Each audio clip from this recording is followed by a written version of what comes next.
Today, a dose of reality with Tony Locantro.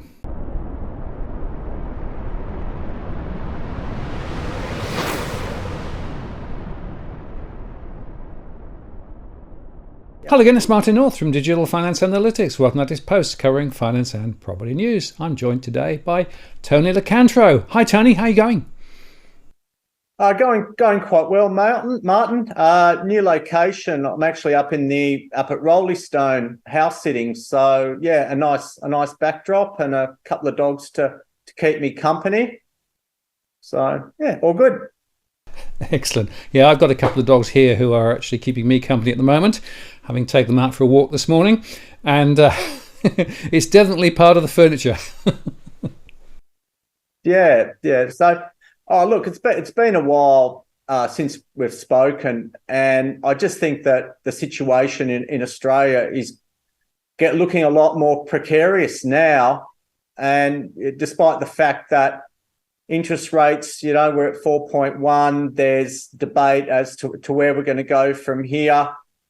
Strong recovery, though, in house prices in June, though. I think Sydney was up 1.7, so there has been quite a bit of a bounce, but I don't think that's giving a true reflection, Martin, of where the market's heading. No, it is interesting actually. The information that came out this week. So we had inflation information and we had retail sales information, and it's interesting how the mainstream media actually played up the good news, but actually they didn't do much analysis of the data. And when you actually peel it back, so for example, retail sales were a little bit stronger, but the main reason it was stronger was because we got a bigger population and the cost of goods have gone up. So the absolute number was a lot lower. And with regard to the other data set, whilst the headline inflation came down a little, the core inflation hardly moved at all. So I'm seeing a very much of a let's call it a campaign to try and convince people that everything in the garden is lovely. And home prices is another example. Sure, well, on average, on aggregate, there might be a move up, but I can show you many areas where property prices are still drifting considerably faster in the other direction. And so again, there seems to me to be a false view of what's really going on, while the underlying issues and higher interest rates and those sorts of things and the cost of living pressures clearly are building. And of course, there's a new issue here with the cost of particularly gas and electricity now rising, not so much in Western Australia but down the east coast, and a lot of other cost increases coming through from 1 July. Well, they're talking 20 to 25%. So we are still affected in WA with the RAC coming and saying, look, home insurance and car insurance up 20%. So you throw in the costs of energy, and you throw in insurance costs and just general living. And, I feel that Australians are slowly being sandpapered to death, and it's only going to get worse because we're looking at the mortgage cliff. Some commentators are saying, look, it's not going to happen. But people don't understand that markets don't fall like stock markets. There's low stock, and these settlements are going to take time. And a lot of houses are going to stay on the market. So once sellers meet the bid, then we're going to start to see the real pressure on it. And the sad part is that rates are, well, they're not normal yet. They've got to get to 6% before they're normal. But let's be honest, Lowe, everyone hates him. They talk about how he should lose his job and, sack the RBA. But we're still 1.4% behind New Zealand, and we're behind the US, and we're behind Canada. And I think the issue here is his bedside manner. It's terrible. The way his facial expressions. You remember when he walked up onto the podium to Justin Timberlake's song? He had nothing to do with that. And you certainly wouldn't want him to be the bearer of bad news. And I think that's just his mannerisms. But historically and in comparison to the rest of the world, our interest rates are still low. No, spot on, Relative. Tony. And interestingly, of course, over in Europe, there were four central bankers being interviewed a couple of days ago in Portugal, and so we had Andrew Bailey from the Bank of England, we had Christine Lagarde in the Eurozone, we had Mr. Powell from the US, and we had the new governor from Japan. And it was really interesting how all of them had a very strong, similar message, which is inflation hasn't been beat yet. Rates are going to have to stay higher for longer. And, whilst Japan is in a slightly different situation, even they were saying, well, they might see inflation come down, but then go up again. So anybody who thinks that magically we're suddenly going to start to see interest rates drop over the next few months, and there are still people in the property sector writing this in Australia now, that, well, it's a great time to buy because prices, have come back a bit and rates look down, so buy now. The truth of the matter is, rates are going to stay higher for longer. They'll probably never, ever go back to the 0.1% we had unless we get a massive major financial crisis internationally, which is possible, but not necessarily my main case. So rates are going to stay higher for longer. And, Lowe, I agree, has a very bad bedside manner, but he is basically following the same playbook. And I look across to New Zealand because I think New Zealand is probably further down the curve in terms of trying to tackle this stuff, but they're much more transparent there than in Australia. But I just don't understand why it is that so many people in the Australian context are still arguing effectively that, rates don't need to go up higher and, et cetera, et cetera, et cetera. For me, one of the other interesting observations is people need to understand lifting interest rates is a deliberate strategy by the banks to create a slowing economy. They want to see a slowing economy. They need to, because a slowing economy is required, in their view, to translate into controlling inflation. So it's not like it's an accident, the momentum slowing. It's a deliberate design of the strategy. And it's like, well, I don't think people get it in Australia yet. This is actually an engineered slowdown. It's deliberate. And not everybody's equally impacted, of course, but anybody with a big mortgage, and we bought recently, is going to have an issue. And of course, CoreLogic's Pain and Gain report showed that, in fact, there's been a rise in those selling property more recently, particularly if they bought and then had to sell at a loss. So we're starting to see the early signs now of forced sales, while the delinquency rates are also rising if you look at the most recent data there. So to my mind, your sandpaper is getting more and more coarse. Oh, of course it is. And I saw a story where, Perth residents selling at a loss. You've got massive weakness and issues with people in the Key Start loans as well. And what we're seeing now is prices have been priced for absolute perfection, for permanently low interest rates. And what is hard for many policymakers and commentators to grasp is that they've dealt with the biggest debt-fueled asset bubble of our generation, and it's not going to take textbook methods to solve it. And you can't have 6 to 7% mortgages and price to income ratios are 13, 14 times. It just doesn't happen when 5 or 6 is still nosebleed. And I just think that this hasn't even started yet, the amount of pain.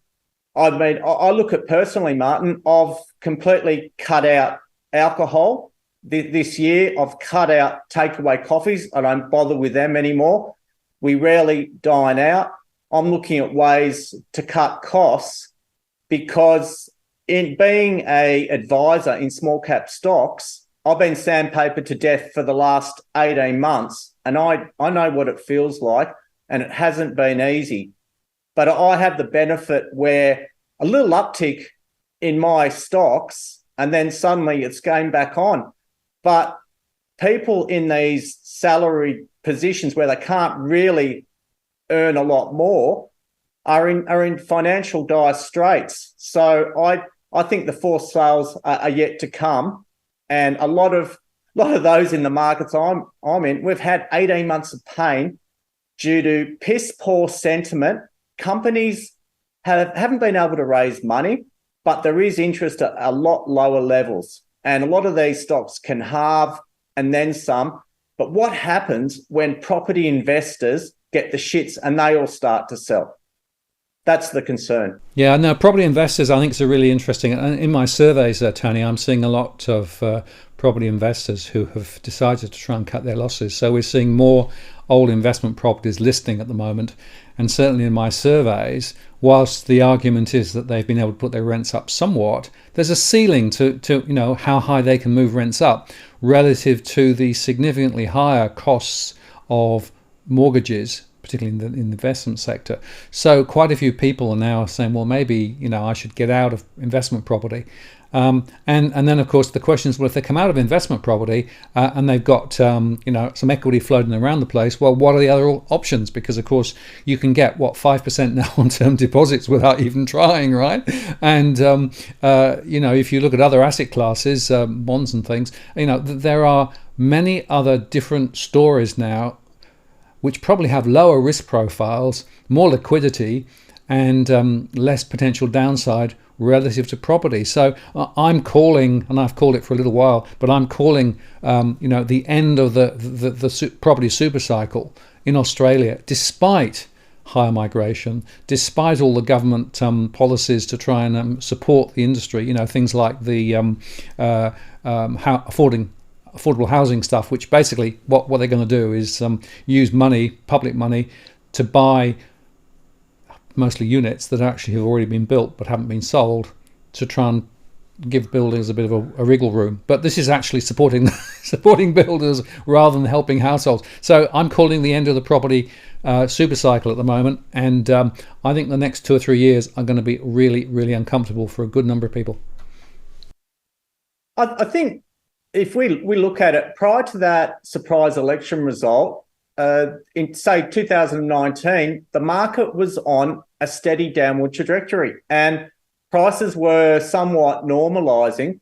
Then we had that election and 4 years, give or take, of COVID. So this financial lunacy has been extended by a global pandemic, and that goes through to property. It goes through to buy now, pay later. It goes through to rampant consumerism, which I think is going to come to an end. And it's going to be that 70s show again, where we get back to basics and we look at consumerism and say, what the hell did I need to buy that for? Why did I need to go do all that shopping? Why did I need that flash car to impress people?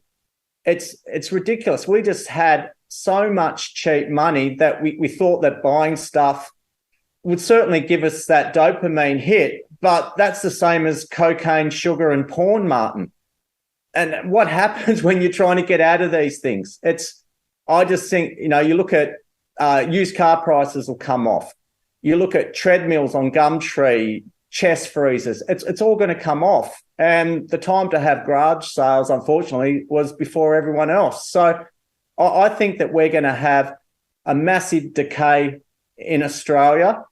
We've already seen some of the stupidity here in Perth. There was a story on teenage BMX bandit gangs in balaclavas terrorising motorists in Ellenbrook.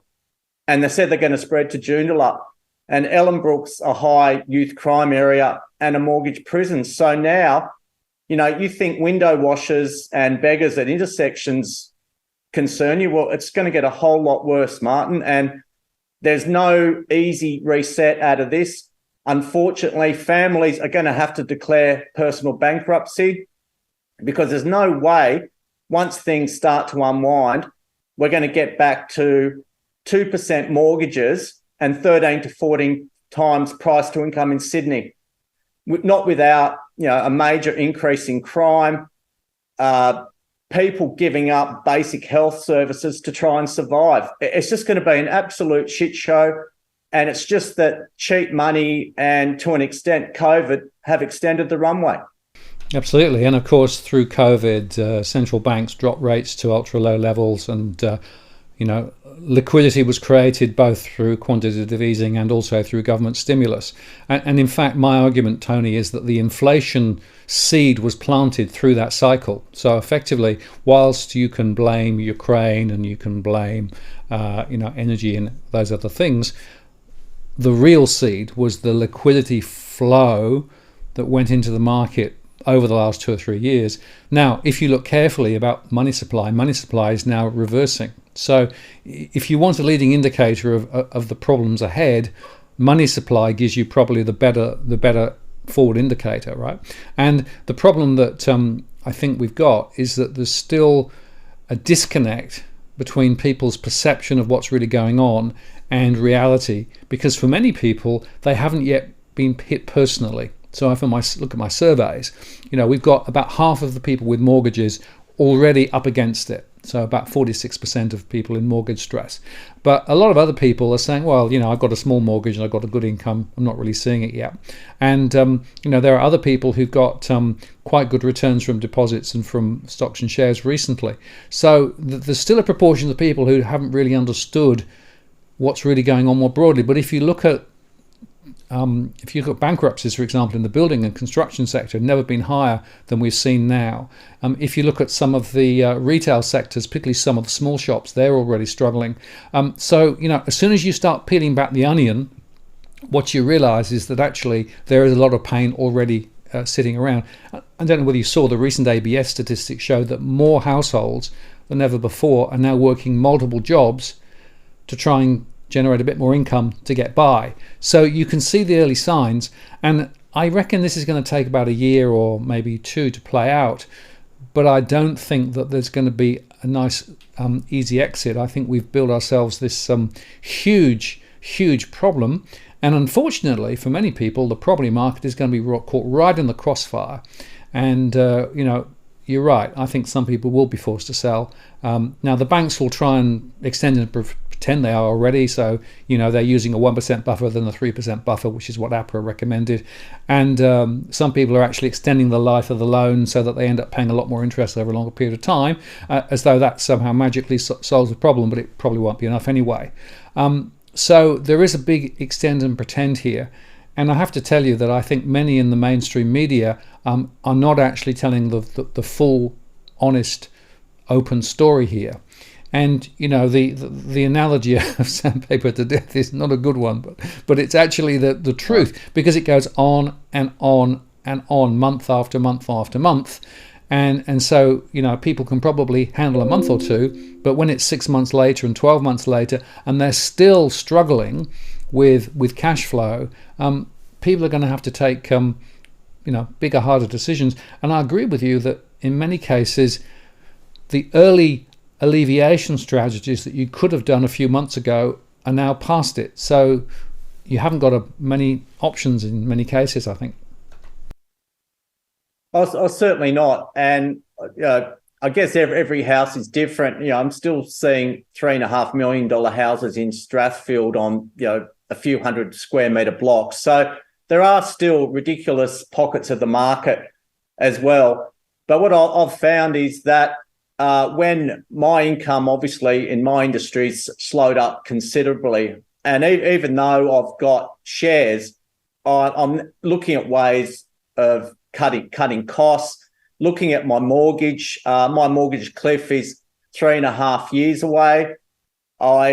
There's always an apprehension to go to the dentist, Martin. I actually went to the dentist a few weeks ago for the first time in 5 years. And he said to me, your teeth are actually pretty good. I've just got to do a few fillings. And I thought, oh, thank Christ for that. I thought I'd be up for thousands of dollars, but luckily I've maintained my private health insurance. So, very rare you go to the dentist to get good news. But can you imagine living through the constant pain of a toothache? Can you imagine the constant pain of financial stress? There's no worse stress, because it leads to alcoholism, it leads to gambling, it leads to domestic violence. I know. I mean, I can feel it. I know what's coming, and I know. But the pundits will say, "Oh, yeah, but you guys have been talking about this for years." yes, but having what's coming isn't going to be good for anyone, and even the ultra rich are going to be affected because as soon as they get out of their comfort zone, they're going to be faced with all these social issues. So I think, yeah, it's certainly going to happen to us, and it's only a matter of time before once you see some negative sentiment in hideously overpriced assets, then all bets are off. And I've seen that for the last 18 months in my job, where some of my companies now are almost trading below what the money in the bank. And that's what happens when the sentiment tap is stopped. And it's going to happen to every other asset class. So unfortunately, it's going to happen to property, which we're sentimental about and people fear losing. There's always the argument, well, the kids need their own room. I'm not going to buy bunk beds. So, and I think with high interest rates where they are, hundreds of thousands to come off 2% straight onto 6%, good luck finding an extra 30, 40 grand a year. Because let's be honest, you can slave your guts driving Uber. Look at the personal wear and tear, the wear and tear on the car, and you're probably pulling $10 an hour. So, I mean, every other second job is, it's saturated. OnlyFans is saturated. Going on Married at First Sight to become an internet star is saturated. All the jobs that Australians don't want to do are taken because people get in there and work. And those from other countries will happily have 3 jobs to live the bloody dream. So I think we're not only going to see financial Armageddon, but social Armageddon. Yeah, Tony, I think that's a very important point. And I've been saying for some time that, the financial stress translates into societal issues. And, that includes things like crime, but also, violence and those things, and frankly, relationship breakdown as well. And, all of those things can compound. And what I find quite interesting in my surveys is that one of the themes that comes through is that people, know that they've got some financial pressures, but they prefer just to look the other way and say, it'll probably be all right, she'll be right. Because the consequences of tackling and facing up to those pressures lead to a lot of societal implications, I've got to pull the kids out of school, I've got to stop school fees, I can't afford to get my dental treatment anymore, and so there's a lot of real important things here. And the other point I'd make is that, of course, we've got very high migration at the moment, massive amounts, 700,000 over 2 years. A lot of those migrants are coming in to do the jobs that, quote, people in Australia don't want to do, which I find a little bit surprising and a little concerning. To my mind, what the government has done is turn up all of the levers they can, migration, extra support for the building construction sector, all of those things, to try and stop the disaster that's actually, ahead. I don't think it'll be successful, by the way, but it will create significant issues and social issues. I think the other point, Tony, is I get a lot of people say, well, you're talking East Coast. East Coast is where all this is going to happen, but Perth is west is fine. We haven't got the same power pressures. We haven't had the same stupidity in property prices. There's still plenty of employment.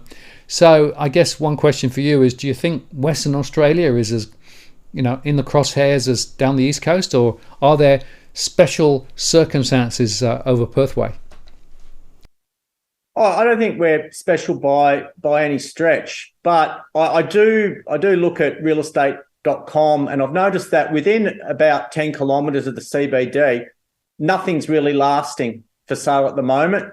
And I read articles on East Coast investors buying without even seeing these houses. So, I mean, I look at, if I had to buy again, and I'd look at, we've got such great suburbs that are up and comers that do have some riffraff, do have some issues to sort out, but that's where you get your growth. But you could live somewhere like Nollamara.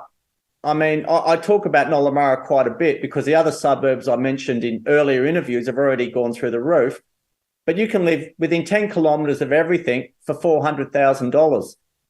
So probably less mortgage pressure on a lot with lower mortgages, but we still have those mortgage corridors. We're seeing a lot of growth in places such as Baldivis, Mandurah, and to the north. So I can't see us escaping the shitstorm ahead.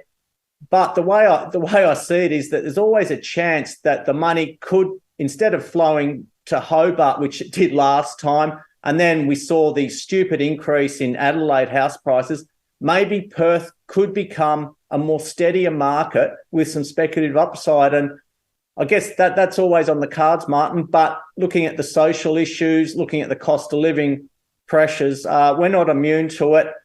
Admittedly, McGowan, before he left, gave us some electricity bill relief, but all other cost of living pressures, we're certainly paying for it. But, maybe we might be a little bit of a safe haven in the end.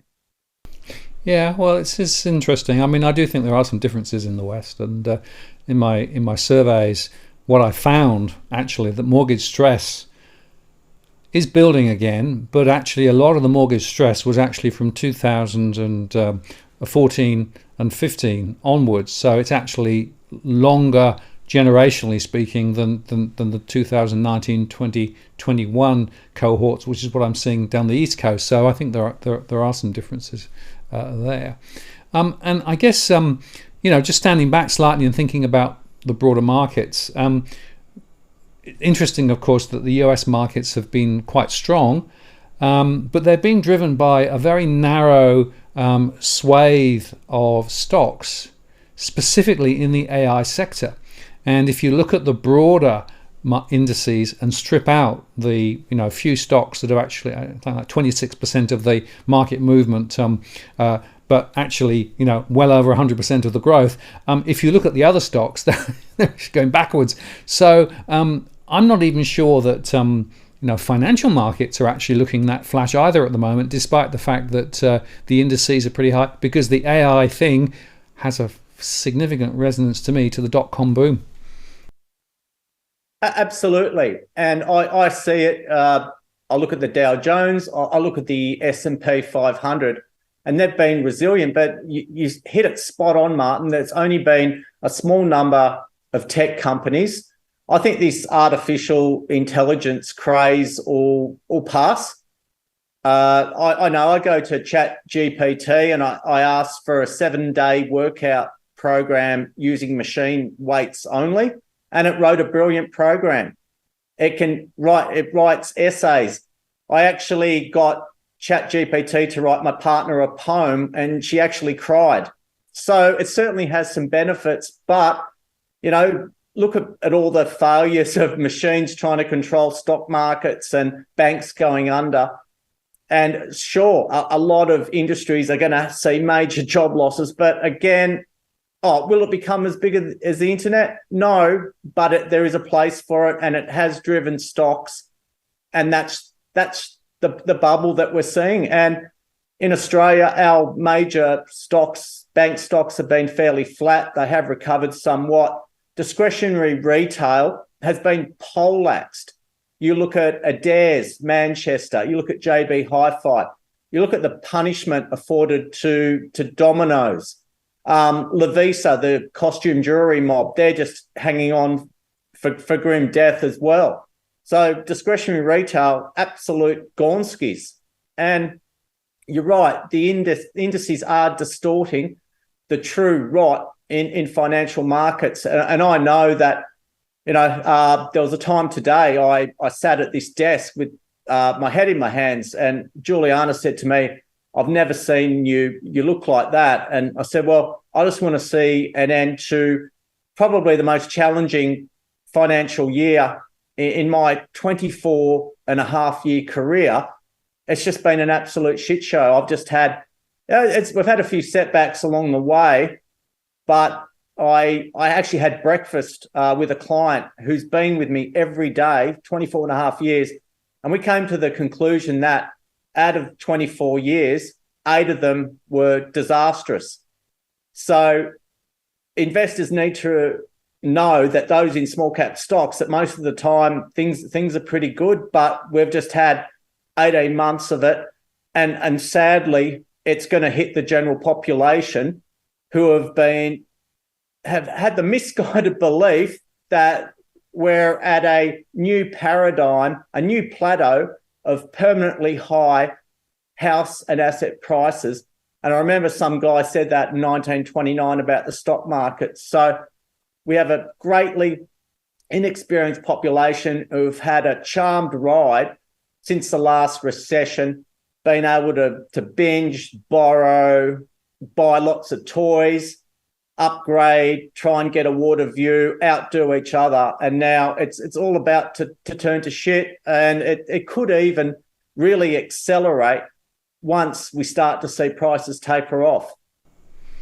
Yeah, absolutely. And these things are a bit of a slow burn. It takes a bit of time, and I'm sure the government will throw more stuff at it, and there'll be other attempts to prop it up. But I personally think we're towards the end of that prop up road, and the extend and pretend can't go on forever. There's going to be a point when things start to really capitulate. And what's interesting, of course, you made the point earlier on about sentiment, right? So sentiment is a critical thing to understand. Whilst there are fundamentals in the market, and you can talk about valuations and PE ratios, actually sentiment is the critical thing. And I'm fascinated by the way that the markets have completely disconnected themselves from what the central bankers were saying about we need to put rates up to be able to get inflation. Inflation has been stickier there for longer. The markets still haven't digested that. So to my mind, the market sentiment is in one place when reality is somewhere else. Now, when that starts to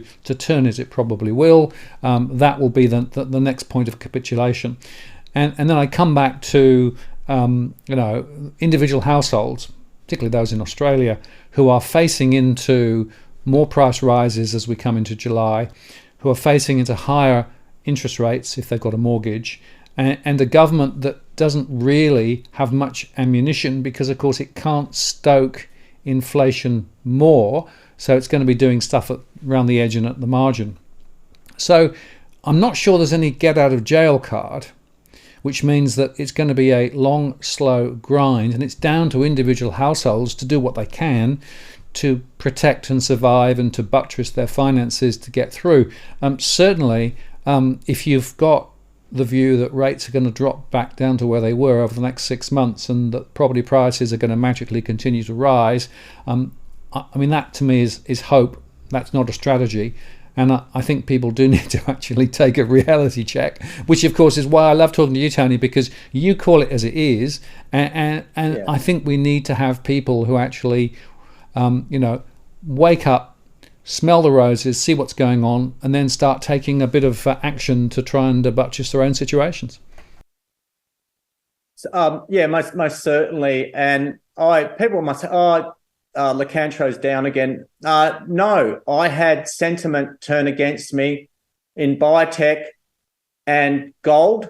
Australian gold price isn't far from a record high, yet gold juniors, you can buy them for $10 an ounce in the ground when they normally trade at 40 with record high gold prices. Sentiment in copper, base metals, gone. Some of these companies are trading towards cash backing with resources in the ground. It's ludicrous. And that's my example of sentiment. Whereas the hot stock, the hot cult sector, lithium, companies are capped at hundreds of millions of dollars and they're not going to produce anything at all. So that's what you get when you get that sector hype, and that spread to obviously AI. We had syringe bubbles, childcare bubbles, cow bubbles, farm bubbles, egg bubbles, but that's what the hype. And once that gets sucked out, it's tough going. And I've just struggled through the last 18 months. But on the flip side, Martin, when the market turns and our companies are realised, my clients have got lots of stock, and that's where the war stories come out of. But I just can't see house prices in Sydney dropping 30 to 40% and recovering quickly. So that's the difference. And I'm just trying to reiterate that if it's normal growth, sustainable growth based on fundamentals, not an debt-fueled speculative bubble, then that's okay. But this is a rare occasion where it's speculators, and speculators are going to do the damage to families trying to sell their house on the facing financial collapse. And I often mention two magic words. They're not Anacott Steel, it's price discovery. Real estate agents only need small evidence of lower price sales, and suddenly that suburb's 15 to 20% off. So yeah, we've got to stay real. I go through, I probably feel it more than anyone. I don't know, maybe I'm sensitive, but I'm just hoping that I can come out of my sandpapered period not selling too many of my shares, because, you know, I've seen my income, it's a lot lower. People don't want to sign up when everything's cheap. I mean, the stock market's the only store where people run out when everything's on sale. Absolutely right. Yeah, that's a good point. And of course, sentiment tends to drive more people to run to the exits, and when in fact maybe the smart money had already left. And I'm fascinated by looking at what some of the smart investors have been doing, which is actually buttressing and preparing over the last few months relative to some of the speculators. Last conversation point before we stop. Did you see that Christopher Joy's come out and said he thinks there's going to be another movement down in property prices and delinquencies are going to rise, where you've got Koukoulas, arguing that inflation is conquered and the Reserve Bank doesn't need to do any more. I'm fascinated by the dynamics of those two individuals. Oh yeah, it's actually awesome that I actually got to meet both within a few weeks of each other. So I met Koukoulas, closed a mining conference on the Gold Coast, and we caught up. Then he had to dash off. But look, they're both big personalities. But I think I'd be backing Chris Joy any day of the week. And he's the master at selling bonds, buying bonds. I think you've got two differing opinions, but I think Stephen's full of hope, whereas Chris Joy gets back to the facts. And actually, when I met Chris, I thought that he was quite conservative with his downside calls. I think I'm a more savage bear than Chris, but he just makes a lot of sense. His financial articles are brilliant, whereas I think Koukoulas on Twitter is still quite childish. And I've learnt through copying a lot of shit myself, you just got to ignore it and put people on mute. So yeah, very, very interesting. I guess we've all got our views, but I see this as being probably one of the greatest decaying of Australian society, more so than a junkie's teeth. But I will close in saying that my dentist said to me, you do produce a lot of saliva, so that's why your teeth haven't decayed. So maybe I just got lucky on that one, Martin. Well, there you go. A tip for the day: create more saliva. Tony, I really appreciate your time today. It's been a very, very interesting conversation, as always. I'll look forward to catching up with you again. Maybe we'll do a live show down the track. Have a great week and a great day. And hang in there. Who knows what's happening next, but I think adopt the brace position is probably a pretty good parting thought. Absolutely. And I look forward to next time, and I'll be over in Bath in March next year, and hopefully you can give me a grand tour. Absolutely. Look forward to it. Plenty of room here. You'll be able to see the studio and Bath itself. Great place to visit. So hopefully we'll catch up. See you later. Thanks, Tony. Bye-bye. Okay. Thanks, Martin. Bye.